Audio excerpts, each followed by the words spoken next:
Setiap usahawan dia akan ada grit, tetapi cara dia berfikir tu, dengan cara dia membuat keputusan tu, dan cara dia melontarkan idea tu, dia cukup solid untuk nak kata you are eligible to lead a group of companies, you are eligible to lead a multi-millions punya projects ataupun business yang menyebabkan dia sampai ke situ.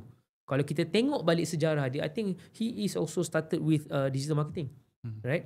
Tapi macam mana dia merentas masa dan juga dia merentas kematangan dalam berniaga tu yang menjadikan where he is right now. Dan Alhamdulillah, itu pengalaman saya.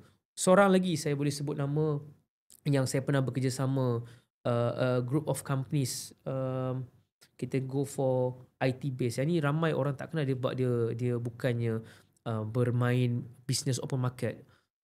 Ada seorang daripada syarikat, saya tak sebut nama lah, tapi saya panggil dia Datuk Faizal.